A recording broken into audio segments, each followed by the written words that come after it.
the people who I've found that I worked with repeatedly are people who they only want to see everyone around them succeed. The only person you should try to beat is the person you were yesterday? Yes. Is that something? Yeah, I believe that wholeheartedly. I think that there's this, I don't know where it comes from, but there's this sense of competition in the arts. And everybody is looking at their peers, the person next to them, and they're trying to make sure they're one-upping that person and trying to be better than that person. And then they start following these weird trends, and you find everybody doing the same thing. And their only sense of growth is growth is measured by how far they've distanced themselves from the next person. And for me, that's not the case. It makes it very tough to grow, and I'm always trying to learn and grow in everything I do. And the only way you can really measure that growth is if you look at the work that you've done before and how much more you've improved. How much closer are you to achieving whatever it is you see in your head? Because when I sit down and I write, I've seen the movie in my head. And when I step on the set, I'm ready to bring whatever's in my head to the screen. And the way I gauge my own success and the way I gauge my own growth is by how much closer have I gotten to that with each project. I feel like in the beginning, I was at I think one of the first films I did, I probably got like 5% of what was in my head on the screen, because it's all about learning how to communicate and work effectively with everyone on the set. It's about the team. Where the teamwork makes the dream work, right? And it's about learning how to work with your team. How do you deliver the information that they need in a way that they can understand and execute effectively?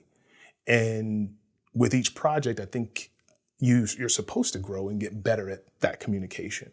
And, you can view the work to see your growth. But if you're constantly measuring yourself by what everybody else is doing, where's your real growth? True. Let me just play the devil's advocate for a second, though, because sometimes you can have a strong mindset like that, but then you get individuals from the side and they want to rope you into their competition. And it's up to you to say, oh, I don't think I'm playing today.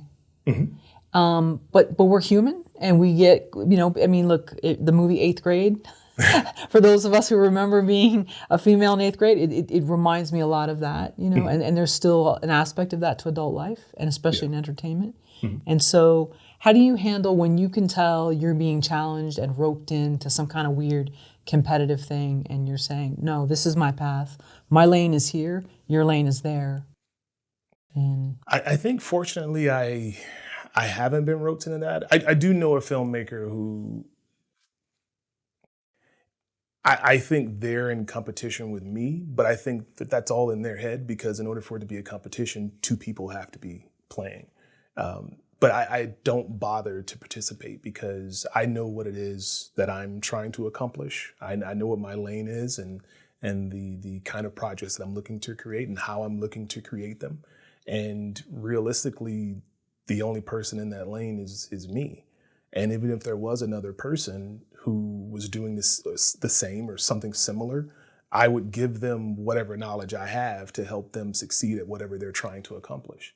Because that's the way we all win, is if we're all helping each other. I think that if you look at, let's just say the top 1% in Hollywood, right?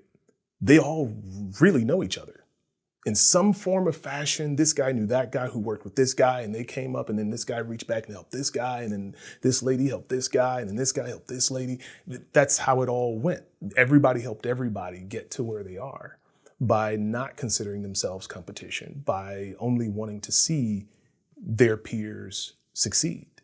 I think that that's the way it works. So even if I did realize that someone was trying to rope me into this competition, I would just say, what do you need from me to help you? That's the conversation I'd rather have. How can I help you? How can I help you? I want to help you grow. I want to help you succeed. I want to help you be the best you possible. So let's start working on that. Let's have that conversation. you would really do that even if you saw like their sort of underhanded tactics, you would really want to help? Well, because I guess their underhanded tactics, what would they be for me? I don't know what they would be for me because I don't report to anyone. I finance my own projects. So how can they be underhanded? I guess if they were trying to maybe, influence an actor to not take the role or something like that, and I would just tell them, that's not cool that you did that, but I guess it serves some sort of purpose for you. You get some kind of satisfaction out of it, but whatever. Because ultimately, it's not going to change the fact that I'm still going to create this project. It's not going to really change that fact. And did you notice that more when you came here to Southern California, or it was the same in Georgia? People are people everywhere. Yeah, I think people are people everywhere. I think that here there's a bit more, fuel pushed into the fire because the stakes are so high and the opportunities are so small. I think that, that puts a little bit more fuel on the fire. But in saying that, the people who I've found that I worked with repeatedly are people who they only want to see everyone around them succeed. They're constantly trying to find opportunities to bring in more people that would find some sort of benefit from whatever they're doing. And that's what's made me keep working with them. And I see them being successful as well. I see them being successful now. And it's all because they'd much rather focus on reaching back and being of use than trying to compete. Just be of use. Like I told you, that was one of the things I learned from John Singleton. Be of use. Be helpful. Never ruin a good day by thinking about a bad yesterday? Yeah. That's a good one. Yeah. I like that. Leave that stuff in the past. Whatever it is, leave it in the past. It's not helpful. It's not helpful. I found a lot of people who sit back and still talk about that film they made that one time that many years ago, and this person ticked them off, and it was this person's fault, and it was that, and it was this, and it was. Leave that stuff alone. Leave it in the past. Learn your lessons and take those lessons moving forward and apply them to whatever you're trying to create today. If you keep focusing on what happened yesterday, you have no appreciation for what's happening to you right now in the present. And you definitely can't really plan for the future because you're too busy thinking about what happened yesterday. Yesterday is gone. It's gone. So just leave the problems of yesterday back there and take the lessons you learned with you. Like that one story of the guy that drives around with no rear view mirror. And they say, how come you don't have a rear view mirror? And he says, I don't need to see where I've been. That's a great one.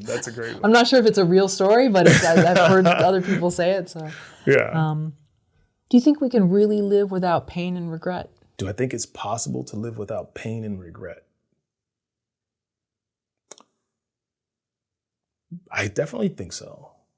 I think that the pain is just your way of, in some instances, I can't speak to all kinds of pain because some pain comes from the grief of losing someone or, so I can't speak to that type of pain, but I can talk to the pain of and the regret of making poor decisions.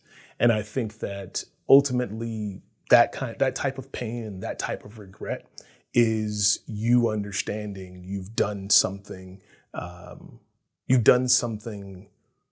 wrong, whether it be just incorrect or something actually wrong, and you need to actually fix that and learn your lesson from that and move forward and take that lesson with you. If you are constantly growing from the things that are happening to you in life, if you're constantly taking those lessons and moving forward to make sure they don't happen again, I do think you can live without that pain and that regret, that type of pain and that type of regret. Yeah, certainly. Joston, can you explain to us why having a plan B, I believe, used to be very important to you and then it changed?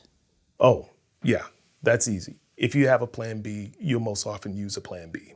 You'll never go as hard after plan A if you think you have something to fall back on. Throughout my entire life, everything I've done has been somewhat involved in the arts. I told you before, I drew comics, I wrote short stories.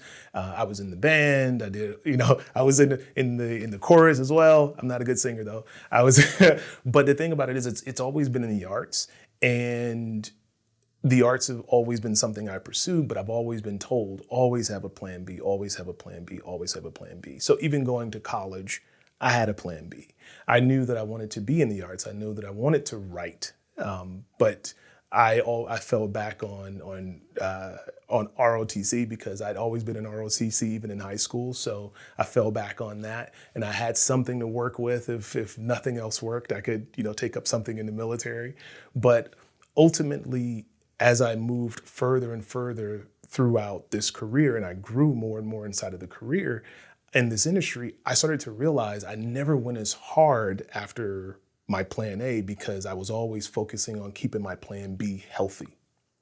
And all that energy that I was putting into plan B and constantly thinking of, if this doesn't work, I can escape here. And if this doesn't work, I can escape here. Because I spent so much time doing that, I was taking away a lot of energy from plan A, where if I had invested all of that and went full bore into that, I would have been much more successful quicker. I think that I do believe, opportunity meets preparation, and maybe it was the opportunities were coming along much later, but I think I would have created all new opportunities had I focused really hard and just more on plan A. I think that Warren Buffett said it, you only have to be right 51% of the time. That's it. You only have to be right 51% of the time to be successful. And if you were throwing everything you had at plan A, the chances of your success improve greatly. They just do. I don't know too much about ROTC, but how much of that training or being around like minds helped you sort of be resilient and maybe take things less personal than others might take? Well, I think that more than anything, it teaches you accountability and responsibility. And when you hold yourself accountable for something, it doesn't really matter. Other people's critique of whatever you do it's either constructive or not. And if it's not, you just toss it away. Because you yourself are holding yourself accountable to a higher standard than most other people would hold you to anyway. That's more than anything else is what I took away from ROTC. Just that accountability and the responsibility. Sure. So showing up, Not only showing up, but showing up and being prepared, more prepared than everybody else is. Know as much as you possibly can about everything that's going on, and try to apply that to whatever your specific task is.